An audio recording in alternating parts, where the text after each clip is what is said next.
Hello and welcome back to another episode of Fund Friday with a friend on the pod, a friend to Lone Star Capital. We just hosted an incredible world-class mastermind with our friends over there at Aspen Funds. But I've got the Vice President of Capital here, Ellis Hammond. How are you today? Hey man, great to be here. Yes, last time I went to Austin, I had to stay in line for 2 hours to eat Franklin's barbecue. So I felt like the most rich dude in Austin, being able to pull up to Franklin's and just walk through the doors. We catered that whole thing. That was amazing. Rolled out for us. And for those who may not be privy to this, our friends at Aspen Fund and us, we have so much complementary business. We're really fortunate to have friends in the space that we really respect, that we feel comfortable sharing potential investors with, fund managers with, because not everyone is going to put every dollar in their alt bucket into multifamily or oil and gas or pref positions or private credit, stuff like that, or industrial deals, which Aspen does. So you need to have friends that are complementary, and that's exactly what Yeah. Aspen has done for us. We decided to co-do event together, and we've had a ton of great people there. We went to Austin.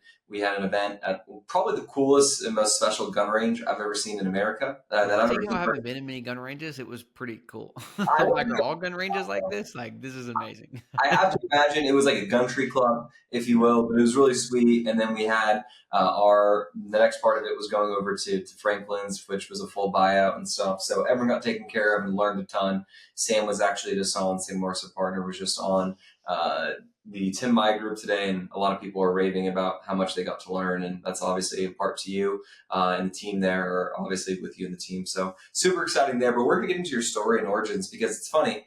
I remember I first, I think, met you or laid eyes on you, if you will, when it was Hunter Thompson's mastermind in Miami. I want to say it was like Raise Masters Retreat in Mhm. 2022. And you were not with Aspen, I don't believe, at that time No. yet. Maybe you're speaking. So would love to learn about your backstory, how you got into the real estate world, the capital raising world, and how you got to Aspen. Yeah, man, thanks. It's a privilege to be here. Yeah, I mean, I think my story is pretty interesting into this. I mean, I'm an entrepreneur at heart, but I've not always been an entrepreneur. I've definitely always been in real estate. I had a transformative experience in college and gave my life to Christ in college, and actually became a full time vocational college pastor. And I was in ministry for the first 6 or 7 years of my career, and really thought I would never do anything else. And then my wife and I started buying real estate kind of during that time, just individually. We bought a duplex, um, and I think it kind of struck something. I don't think I had context at that stage in my life to know that, one, you could serve God and be in something other than ministry, but also just realizing like more of who I was. And I am a builder. I am an entrepreneur. I'm a creator. I love taking risk. And when we bought that first real estate deal, like, so much of what I didn't know who I was came alive. And I was like, I might be in the wrong full-time profession. Right. Like, I think I might be well suited for it to become an entrepreneur. And so about 2 years after us buying that, or maybe two or 3 years after buying that first duplex, we became full-time entrepreneurs and started two companies. One was a syndication firm, primarily focused on multifamily. And the second was an education company, kind of more like a mastermind for other faith-minded real estate investors, mainly commercial real estate folks, kind of looking to partner and do deals. And that was a really, really fun ride. I mean, I wouldn't say we caught the best timing in the multifamily window. We bought a lot of our assets in 21 and 22. And so, as you know, it's been a really, really tough time to buy assets. And we still own and manage a lot of those deals today, and we have a lot of investors with us in those properties. And then our company, Kingdom REI, was just such a fun run. It was a really sweet community, and in a lot of ways, kind of helped me build a platform because I had no credibility. I had no, I didn't have a whole lot of experience. And so a lot of what I was doing was kind of had my own fund and raising money to, partner alongside other experienced operators in the multifamily space. And had a lot of success early on, honestly. I think we built probably one of the most recognizable brands in the faith driven real estate space. And part of it was, I tell people a lot, I think a lot of the things that make me successful today and what I do with Aspen and what made us successful in those companies was when I was in ministry, man. I mean, I was 23 years old at San Diego State University, and the whole, like, be 20 years old at San Diego State, bro. Like That that sounds place great. is I was wild. 20-year-old Okay. University of Arizona, so I can speak to exactly what that looks Yeah, like. yeah. You want to talk about distractions? Like, Oh yeah. man, there's a lot going on. Okay. Oh So yes. so let me tell you something more challenging. Let me tell you something more challenging than raising money in today's environment. Try being a college pastor at San Diego State University. Okay. Tell me something harder to get attention than doing that. And that is where Ellis Hammond was built, man. Like, dude, we would do the wildest things. Like, I jumped off roofs. We did slip and slides in the middle of campus. I mean, we would just do the wildest things. For one purpose was like to get attention, right? Like to get attention so that we could share what we thought was the most important message and still believe that we And were not right. in a inappropriate or way that is calling attention in a bad sense, right? But No, for getting sure not. Yeah, but for sure. it's so easy to get attention, but in a really poor way. And I think that's a thing to think about. But how special that you are able to get it for a positive aspect is super 100%, super 100%, respectful. And right? And it was more of just like, yeah, how do we get their attention? Because, their attention is spread out in so many ways. And so, we lived down the street from the freshman dorm. And, when I first got there, I'm like, guys, people don't want to come to a Bible study. I mean, you know what they want to come to? Free food. So we started this dinner at our house on Thursday nights. We'd have 150 college students come over to our backyard. We'd cook dinner and we would, have a gospel presentation or we would do fun stuff. And it was one of those things that just kind of became a staple. And so I share that, not to talk so much about the ministry on this podcast, but just to share like, that is it's not separate to what I do today. And I think it's so important for any entrepreneur or capital raiser, is one of the things I think makes me really good at what I do, which is, capital development, raise money, build businesses, is I'm not afraid to try things and I'm not afraid to think outside the box and take risk. And I have a lot of ideas and I take action on a lot of them, and a lot of them work and a lot of them don't. And so anyways, that is what I do today is I serve as vice president of capital with Aspen, which mainly means I am in charge of building out our investor relations team. And so making sure we have the team to fulfill and service all of our existing clients. But then also we have currently today over 850 accredited investors and their families that we serve. So that takes a big team. But then also, we're at about 250 million of equity under management and would, have plans strategically to grow to about $1 billion of equity by 2030. And so that means we have to expand, right? Like where do we go to, essentially earn the trust of more investors, and where do we market, and how do we market, and how do we get attention in this very increasingly crowded environment of private alternatives, right? And so anyways, it's fun and I'm kind of in my sweet spot. yeah, well, it makes sense because knowing who you are now, it feels as if you're right where you need to be, which is Yeah. a beautiful thing. And I feel similar to myself in my life with my journey, going from where I was to where I am now. It makes a lot of sense. And I'm very, very, very fortunate to have found my calling and to be in a place where I get to serve many people. And I know you feel the same there. You mentioned that you guys are at 250 million of equity, raised under management.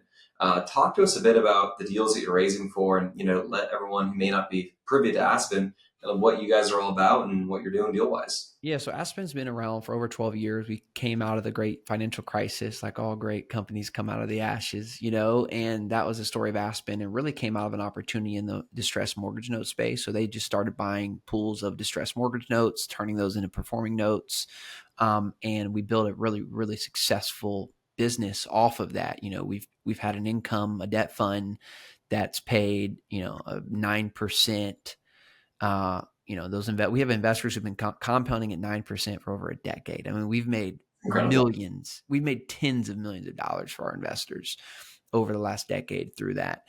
And we also built a ton of trust, right? And so it was, 2019, I believe, where we kind of started going into alternative asset classes, mainly because there was demand. Like we made all this money for investors kind of doing one thing. It's like, hey, where are the opportunities, right? And so one of the things that we are really good at, which I would say is our expertise, mainly because of Bob Frazier, our chief CFO and our founder, is macroeconomics, is understanding the data and where, like, you've heard the saying, a rising tide lifts all boats. That's true in investing, right? You want to be in asset classes where the tide is rising.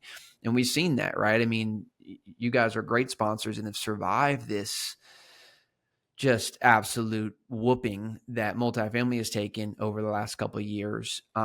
But a lot haven't, right? And a lot of folks came into this space because the tide was rising, Yeah, it was and it easy was to raise money. It was easy to raise money and do deals, put things together, and get everyone excited when they hear all these case studies easy, of their bro. best friend making millions of dollars in real estate and how, everything, you could basically blindfold yourself, throw a dart, You and could double your money in 18 months, almost any market in the country in yeah, 2019 and 2020. I mean, it was truly, truly the pretty world was amazing. on easy mode. So my point is, that's the point, right? Like, Yeah, you don't have to be that good if you're in a rising tide.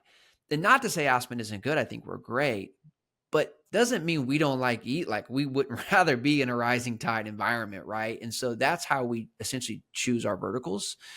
And Bob says, like, not all things work all the time, but there is something working all the time. And so what we try and do is just look at the data and say, okay, we're going to be in something. Do we believe there's a 10 to 15 to 20 year horizon that this is going to be really good?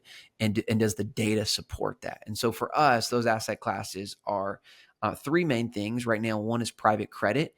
We just think there's a ton of great yield. And we have a fund right now that's paying anywhere from 10 to 12% on an annualized basis in private credit, which just is, we're essentially lending money to commercial real estate sponsors all across the nation in multiple asset classes and taking very little risk because we typically sit in some type of debt or pref equity position.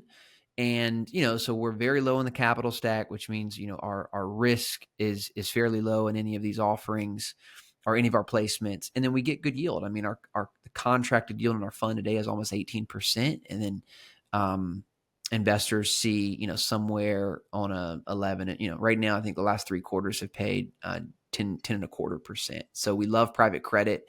Think that's a really, really great asset class to be in. Industrial is one that's growing for us, mainly here in the Midwest. We're building, manufacturing, developing sub 100,000 square foot industrial buildings, from the ground up. And so we have 2 parcels of land here in Kansas City. We've done some stuff in Wichita. So we really like that. And I mean, you've seen the headlines with all of the onshoring and reshoring and now the tariffs and AI and the infrastructure needed there. I mean, it is going to be massive. And we as a country are, both presidents have said this, the former and now the new is the U.S. will be a manufacturing powerhouse. Like, that is our stated mission and goal.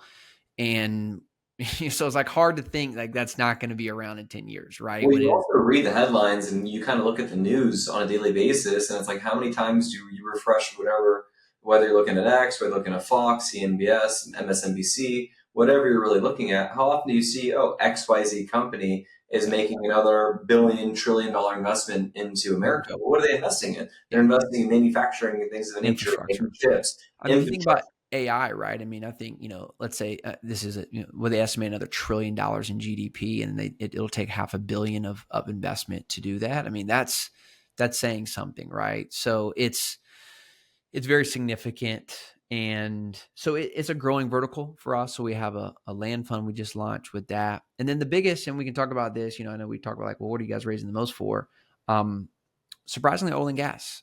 We have done several funds in the oil and gas space and find just unbelievable. Like, we could talk about the numbers, man, but the cap rates and the yield we get on these oil wells are truly some of the most unbelievable opportunities I've personally ever seen in my career and as an investor. And it is by far our best performing asset class in the asset class we're raising the most money for.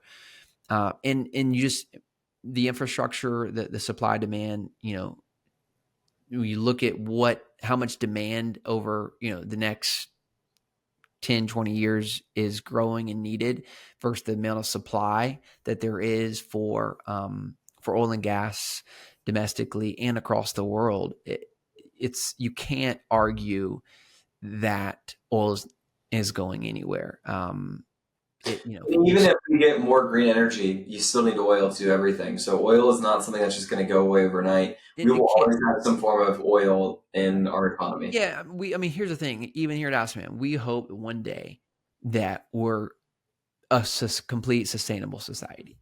Okay, it doesn't mean that we all want Renewables. more things to be green, renewable energy, right?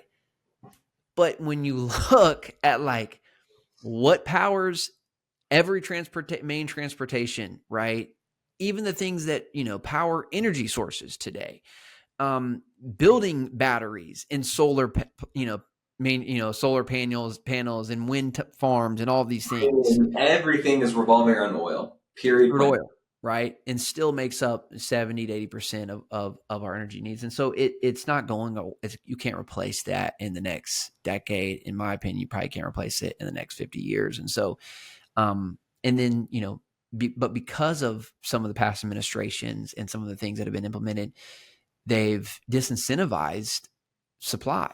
And so we've seen a ton of large institutional capital actually be taken out of this market over the last several years. And so it's just created, I think, a huge opportunity for the retail investor base to actually come in and be part of bringing supply back to our country and fulfilling some of this demand. And so, our last fund is, for example, is we did really well. We'll probably double the amount of capital we raised for this one, and we're paying our fund 6 pays 15% in the first year of production, was paying 15% cash on cash from the fund level. And so it's just insane returns that we're seeing in space right now.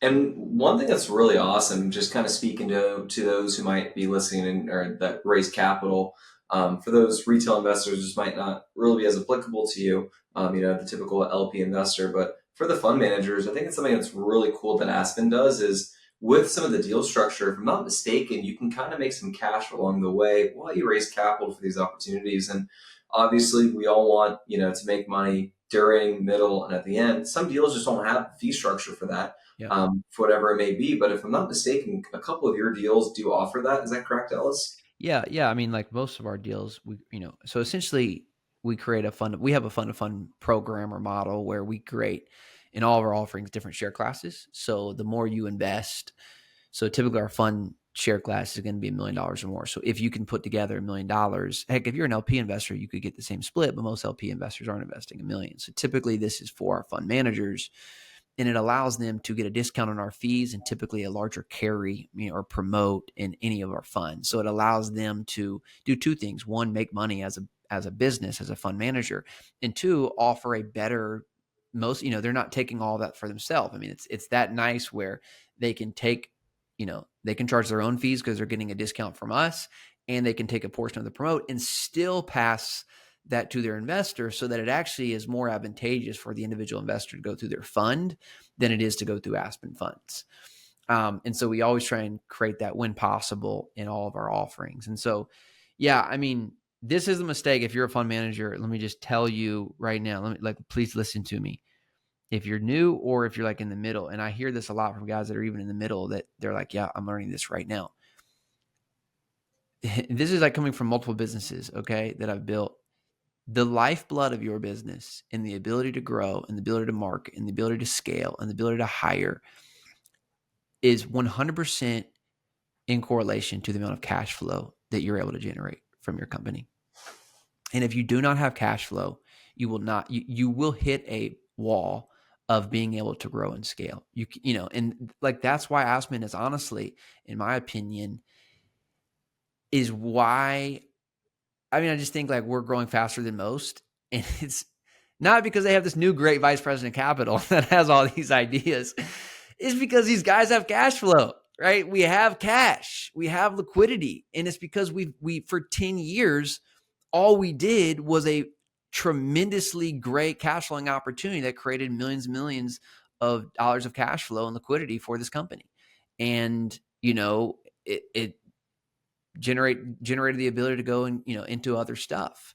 And private credit, honestly, is that opportunity for us, I think, over the next decade, right? For us as a company, that's what this is. It is a cash flow generating opportunity. And for our investors, it's a cash flow generating opportunity. And for our fund managers, we can pay anywhere from, the way you structure your fund and your fees, you can earn anywhere from 2.5% to 3% on the money you raise legally every single year inside of a private credit fund, right? And so I think it's something cool, like not that you have to build your whole business around private credit, but having something that, you put five or you can get $5 or $10 million in, and now you got a respectable Income. income, Yeah, that's not right, to support the relying upon. business. Yeah, it's just not relying upon exactly where interest rates are in that market and the exiting market, right? Right. But if you are creating, and this is exactly why I wanted to have you on, Ellis, just to help the industry have free game here to understand that if you do create a business, which it is a business, being a fund manager, you're taking opportunity costs to do this, you probably need to have what you guys are offering within that if you want to do this full time. If you want to do this full time, unless you've made a lot of money or you're kind of on the back nine of your career, but as you're getting going, creating this cash flow, having that in there can maybe allow you to, take more risk, take more people up, grow your business. You kind of need to have this in there. And the other point I had here, which is kind of funny, Chamath, who is part of the All In group, if you listen to that podcast, for the listeners, Ellis, I don't know if you're Oh privy to yeah, the yeah, yeah. podcast. I like that guy. Chamath tweeted not too long ago saying how private credit is destroying private equity and Yeah. destroying venture capital because it is such a great asset class there and the returns are so handsome. So just What? to your point, to echo it more, want to give you your praise and echo exactly what you're saying to the truth of it. Yeah, I mean, listen, this is a mistake I made. I mean, I made this mistake. I'm not doing this. But here's what I had the education company, which was a cash flow machine, right? And so I think I got lucky. So, but this is just a principle. And honestly, I think a lot of sponsors, like main sponsors, should consider this, because if you're in a single asset and like for you guys, you're a multifamily, I don't think you should stop being the multifamily guys because you're building a strong cornerstone of the market there of who you are. But, considering something that is evergreen, that, maybe doesn't have such a long lockup period, that you're constantly and consistently earning a fee on, and it allows you to be patient, to actually do good deals. And it allows you to have cash flow during the slow times like that we're in right now in terms of transaction volume. And so I think a lot of GPs are kind of coming to this as well and thinking like, oh, maybe I should have like a debt fund or a private credit fund or something where folks can, in the interim, keep cash. We can earn a fee. They can make a yield on, albeit it might not be that high, but it's something, right? And so, I have a lot of conversations with GPs just saying, hey guys, like you should like just because here's the thing I think most people don't realize. If you've done any deals, and let's say I won't use you guys as an example, but let's say you're a mobile home park person, right? And your whole business is around mobile home park investing. Okay, well, there's only so many mobile home parks you can do. And here's the other thing. You've done the hardest thing from your investor base. If you're an experienced mobile home park operator, you've already done the hardest thing, which, as you know, Craig, is build trust, right? So you've already done the hardest They thing already said in yes the to you before. So why would they say yes to you again? yeah, right. Yeah. Exactly. They've already said yes to you before. You've already done the hardest thing in the process, which is building their trust. They've invested with you once. So like educating them on the deal it's not hard to do. Like you already at some point became the expert in mobile home parks, right? So you could very likely become an expert in private credit. Correct. And so it doesn't compete with you, right? It's not like, oh man, I don't want to stop becoming the mobile home park guy. You don't have to be. But Well, let me just tell you the powerful one, and then I know I'm talking a lot, but here's the thing. I love it. Just so people realize like the power of having multiple offerings and something's working. Actually, I won't even go into that. You can ask me, but I would just say this, like there are some funds right now that are harder to raise for. And then there are other opportunities that are very easy to raise for. Yeah, well, let's talk about it, right? Because you said multiple different asset classes. I want to get into that while it's fresh in your head there. Like, let's talk about that. Like, you're raising for so many opportunities. I mean, probably sometimes, you probably have to ask a lot of questions to qualify people for what they're looking for. Maybe they've been referred from a friend or something like that, where hey, my friend's in private credit, I want to bid it. Or hey, my friend's in oil and gas, I want to, hey, I did industrial. I'm looking only for industrial. Where's your industrial deal, right? Right. So what is easier? What is harder to raise for at the moment? Um, so private credit, I feel like is definitely more for pre-retiree, retiree folks. It's income based. It's not super sexy, but it's conservative and it gives higher than what the stock market pays. If we can pay 11%, that's very strong yield for a very low, very, very low risk adjusted returns, but doesn't market very well. Right. So it's hard to raise a lot of money. So we probably raise on average about 5 million a quarter for our private credit fund right now. And that works for us in terms of our deal flow. So I think we could increase that over time as that gains traction, but pretty consistently, that's about what we expect to do. Industrial, is much harder. It's definitely much harder, right? I mean, it's we have a fund out right now, and over the last I think 60 days, we raised 4 million for our land fund. Again, I think it's a great opportunity, and it's a really strong deal. It's just most people are not really like familiar with it. And then investing in land. And again, it's not very sexy. Oil and gas, we launched this deal 60 days ago and we have almost $60 million in equity commitments Congratulations. for this offering. Yeah. Again, like not because they have a good looking, charming vice president capitalist, because like it's an amazing offering that no one has exposure to. Right. And the capital is pouring in and we have the credibility and the track record of really really great previous funds, and so it's like, oh yeah, this is what people want right now, right? They want this, and this is the power of, and it's not like, and I don't think when you think of Aspen you think oil and gas by any means. It's not like we're the oil and gas sponsor here in the world of commercial real estate. We just have an oil and gas fund, you know, um, that we're not actually the experts in. So we work with a local expert. There's an operator here in our backyard, Mahadra Energy Advisors, who's been doing this business for 40 years, and they are our exclusive partner. And they bring, most of the experience and engineering team and underwriting team that allow us to, in some ways, be a credible oil and gas offering. So I think that's something for hopefully some folks to take away. Yeah, I mean, that's awesome. I love that. What made you kind of choose Aspen? I mean, obviously your team's great. I've become very familiar with everyone, but you obviously had options, and then you kind of looked around at the landscape, probably like, oh wow, well, you're a smart guy. You're perceptive. Yeah. What made you kind of want to work with them as opposed to many of the competitors who would probably happily have had you? Yeah. I mean, a lot of it comes down to relationship. I've known Ben and Bob for several years. I actually we've co-GP'd partnered on a couple multifamily deals here in Kansas City. So there was relationship there, which, helped, and kind of how it all came together. But honestly, when I, just as I think at some point I intuitively and finally figured out like, hey, I've built a nothing but back end equity business in the multifamily world. And as the last person to get paid in the deal, the GP, I may never see any of this equity, given how values have turned in across multifamily. And so I think it was like, if I'm going to do this again, I'm not going to just build a back end equity company and just live for the equity. Like I've got to build a cash flowing machine. And so I very heavily considered starting, and I know I've known Aspen for a long time. We've done events together, et cetera. And so I knew their model. I was like, if I'm ever going to do it again, I'm going to have a front end fund that is low yield to investors, low yield, but competitive, and is fee based, where I can just steadily grow year over year, grow AUM, and continue to earn a fee. And then that would allow me to expand into other opportunities, right? To build and create equity over our lifetimes.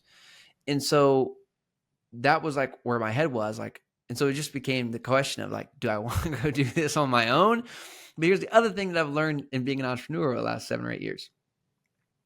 Going from 0 to 1 million is probably one of the hardest things to do. Going from 1 to 10 is actually easier. And going from 0 to $250 million of equity under management is a decade of your life. It'll be probably half of that to get to 250 to a billion, correct? Exactly right. it's going from 0 to 250 is extremely difficult. You have to take a lot of risk because you have no money unless you're venture backed, and you're doing all the work. Okay, it's like it was like Ben and Bob, it was like in Jim, and that was it. In fact, Jim and Bob, I mean, it wasn't even that like they had not. I mean, they might have been at like 30 to 50, before Ben started. So Ben, it was like just Ben, and really kind of building and growing this to 250, which was extremely difficult and took a lot of time. Going from 250 to a billion will not take us 12 years, right? Like our goal is 2030. And I think that's what I realized. Like and then the upside as well from 250 to a billion is also a lot bigger from 0 to 250 because now you're playing at scale and there's bigger opportunities and it's bigger money. And so for me, I mean, I love being on my own, but I'm also just like, let's just look at the numbers here, right? Like, what is the opportunity to go create something that could be $1 billion versus starting on my own that maybe in 5 years is 100 million, right? And so I think it was more of just like, here's a platform where I know that I can bring a ton of value to based on what I've learned and experienced over my time as being an entrepreneur, but then also the opportunity to be part of an incredible organization, the ability to grow and scale a team, and build a culture. Most of our entire investor relations team is based here in Overland Park. And so, I get to work alongside of my colleagues every day. I get to work alongside Ben. The other cool thing that, being a young entrepreneur is like, I feel like I'm still trying to learn a lot. So to be around, we have 3 managing partners that are all in their 60s or older, I'll say. I won't share all their ages. And so there's a lot of gray hair here, right? And Bob and Jim have lost their money twice. They've lost everything twice. So when I say they're not trying to do it a third time, I mean, they're really not trying to do it a third time, right? So That age, right? I mean, Jim, so one of our managing partners, he filed bankruptcy in his 50s. Bob lost everything in his 50s. So these guys are not trying to do this again, right? Like they're building a bulletproof business. And so there's a lot to learn there for me.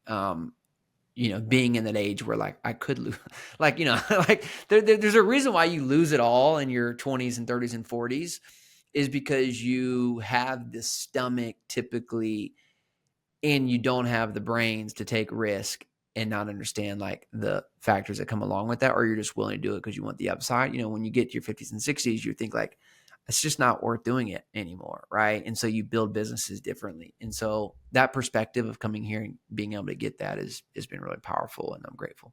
Yeah, I mean, the team's basically based around and built around disciplined minds, and you get to invest in what the most disciplined minds who have unfortunately lost money so you don't have to, right? Yeah. That is the appeal there. And one thought I was thinking while you're going through all your opportunities for people to invest in, which obviously everyone reach out to Ellis, we'll get into information to share later, but it's not necessarily revolving around the market for everyone to do well on the deals. Like, it seems to be pretty recession resistant. Obviously, the market's doing great, as we alluded to.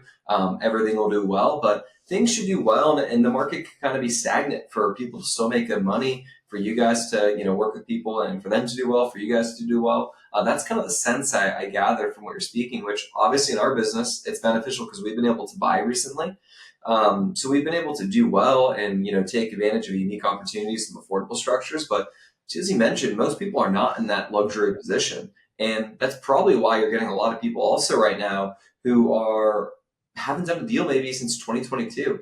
And maybe you've got 40 to 120 million AUM and are looking around and reaching out to groups like Lone Star Capital, like, hey, you know what? I'd rather do a deal with you guys and raise money on something versus raise money on nothing, because I can't make a deal pencil and underwrite right now where I'm comfortable. So everyone's got to make adjustments, but we're getting people like that. And then they'll probably look around like, okay, well, I'm already doing multifamily. Okay, well, why don't I provide something else? Because if you're a capital raiser or sponsor, just realize this, everyone else is going after investors' dollars for something and selling their services there, if you will. So it's either someone else or yourself. So you might as well find another opportunity that you believe in to share with them also. Yeah, exactly. I mean, because I can tell you right now, if you're a fund manager, your investors are investing with someone else while you're not doing deals. Probably Aspen Funds. So they're already giving us their money. Why don't you become a fund manager with us and actually earn something for it? I mean, and I say that, like devilishly, but at the same time, like I'm actually stating facts. Yeah. This is not a big industry, and your investors already know who Aspen Funds is. Trust me, and it's very likely that they're investing with us. Why? We'd rather pay you, right? Like that's my point is exactly what you're saying. And so, while you're sitting on the sidelines, people are investing money. I mean, we'll raise somewhere between 100 and 150 million of equity this year. And so there's money being raised for the things that people want to be in. And so, yeah, it definitely is an eye opener when you start to realize that. Yeah, and there's plenty of the pie to go around and to be shared, but give your investors an opportunity to maybe see something else, work with something else that could be productive for them. And that's why on our end, we're sticking with our lane right now. Whether in 10 years from now, would we open up a different vertical through it? There's potential for it, but we've been very fortunate to acquire deals and kind of bring in a lot of the market share that, is kind of flowing to people who are actually and you guys like, I mean, the nice thing about too, like being deep in a market and, different strategies, you can, I mean, don't get me wrong. There's people buying multifamily. I just read a fund the other day. They bought 200,000 units in San Francisco. It's like there's deals happening, right? Especially if you have the money. I mean, right now, I mean, man, there's going to be a lot of opportunities coming down the pipeline. So you guys, and you guys are creative, and I know you've taken advantage of some of the tax abatement stuff, right? And so you've gotten creative within your niche that you know so well, and so that is definitely the opportunity there for sure. Yeah. On your end, what's getting you kind of excited or nervous about, where we're at in the marketplace right now? There's a lot of conflicting stuff. One day you hear, XYZ groups pricing in, a recession at this rate. The next thing you know, I see there's going to be no recession because the tariff deals got taken care of. This is being recorded on May 14th for historical purposes. But with that said, what's getting you excited and nervous? Yeah. Probably one and the same. I don't know. There's a lot of things I could talk about. I mean, the thing about a recession, we talk about this a lot. The chart that matters the most is consumer spending, and folks aren't stopping. People are still spending money. You could look at the chart and see credit card debt, and credit card transactions and consumer spending. There's charts on this. You can track consumer spending, and it's going up, right? It's hard to have a recession when people are spending money. I mean, I live here in the Midwest, and I feel like the Midwest is like one of those good temperature markets. Like you go to a restaurant on a Tuesday night here in Kansas City, it's freaking packed. Okay. Like if people are spending a lot of money, it's like packed. I feel as like, if Arizona, it's hard to get a reservation at a nice restaurant. It's like, what? I thought we were but like my point, like Arizona, San Diego, LA, like those restaurants are always packed. Like the Midwest though, it's like people, you're either doing well or you're not. You go anywhere in this city, even here in Overland Park, Wednesday, Thursday night, doesn't matter. People are out, man, drinking, eating, having a good time. So I think there's still some room to go here. I think, I know there's probably a lot of multifamily folks listening to this. I mean, it's going to get real interesting this year, man. And I think I hear a lot of people trying to predict, like, I don't know if you know this, but in 2020, is it this year or next year? There's over $1.6 trillion of commercial debt coming. It's basically looming, whether it be the first this year or the next half of it. All the data because of the wall of maturities coming up. So but that's always been the case, right? So previous year, 2023, it was like half trillion, and then 2024 was like 996 billion, and now it's 1.6 trillion. So it's like when is this going to come due? And a lot of people are having these conversations. We're on the inside. I'm on the inside. I'm going to tell you what the domino is, and the domino is this year. It's the lack of liquidity from the sponsors, and what's been able to been pushed is mainly because folks have been doing capital calls and sponsors have had, they've put more money in. But I can speak to this personally of like the industry's out of money, right? Liquidity is dried up. Investors do not have appetites for more capital calls. And so, you think about a 3-year maturity note on a bridge loan that was bought in 22. Well, the 1+1 is running out. Yeah. Time's up, baby. Right? Like here we are. And this is the year. And so I'm nervous and excited because one, like that will personally impact me, but two, like it'll be negative and positive, I guess is the best way to say it, right? From an opportunity standpoint. And so I also don't want to see a lot of my colleagues like really I don't want anyone to lose money. I don't want investors to lose money. That first, it makes our life harder, working with people who are scorned or snake bit from the market. Yeah, I know a lot of really good fund managers who've raised money for deals and who are going to lose money and that's going to impact their businesses, and it doesn't mean that they're not good people and they're not trying to find good deals. It's just like everyone's impacted, for the last couple of years. So that makes me nervous, but then also just like excited because in some ways like things do need to reset and there needs to be opportunity comes to the market. And so I think we haven't done a lot of multifamily deals personally uh, because of that very reason. But I mean, I think for anyone who has a head on the swivel and who has the ability to raise cash, you're probably going to see some really good deals here in the next 12 to 24 months. Couldn't agree more. I mean, it's, you've got the debt issues. And then the other thing is, fundamentals are pretty decent, but it's the supply coupled with the debt makes it tough. But the current deals, the current sponsors don't have cash. But there is, just to be glass half full here, there is tons of institutions that have buku bucks that have just been sitting and sitting and sitting that they want to deploy. So that could bail it out, but we'll just see. But to your point, maturities will come up. Deal flow is really stymied recently because who would sell right now if they don't have to? Right. So it's just tough. But But my point is they're going to have to. And the correct. reason they're going to have to is because like unless the bank's just going to give out money for free, but they're not, like they're going to, there'll be groups that, to your point of like create relationships where they can, maybe start to take and operate this. But, the smaller guys are out of money. And so it's like they'll have to, they can't keep feeding the feeder, Yeah. it's like, and the whole industry's out of money from a syndication standpoint. Now, when I say industry, I don't mean the Brookfields of the world, right? Who just raised a $16 billion equity fund or something. I'm like, where does that even, Well, how do you even go get that much money? Like that's the level of the game that like some people are playing that just is mind-boggling. beyond my scope of understanding at the moment. Hopefully I learn it someday, but it doesn't make sense. But that's happening. That's not the industry I'm talking about, by the Yeah. way. Right. Yeah. No, So agreed. So what's next for you as we kind of round out the conversation here? What's next for you as the year closes? You mentioned to me that you're going to have a nice family event coming up in September. But you mentioned that, or I guess just going back, you're raising for a bunch of deals right now, but how does the final year, as you start to kind of roadmap that for 2025 to conclude? yeah, we're having Right. our third child in September. So I pretty much got till now until September. Congratulations. We're really excited. A lot of things, man. We're launching a book called Invest Like a Billionaire, which we have a podcast. So if you're a podcast listener, go check out Invest Like a Billionaire. But we're launching a book, and we think is going to be a real content king for the world of alternative investments and really be a game changer for folks. And so I want to take a minute to tell people about that. You can actually pre-order that book at thebillionairebook.org. And Bob and Ben are the co-authors of that. And so we're really excited about that. We got some really cool stuff we're doing later this year for folks who are following along there. But yeah, I mean, honestly, I feel like a lot of our launches and promotions were at the beginning of this year with the private credit fund and oil and gas and in our land fund.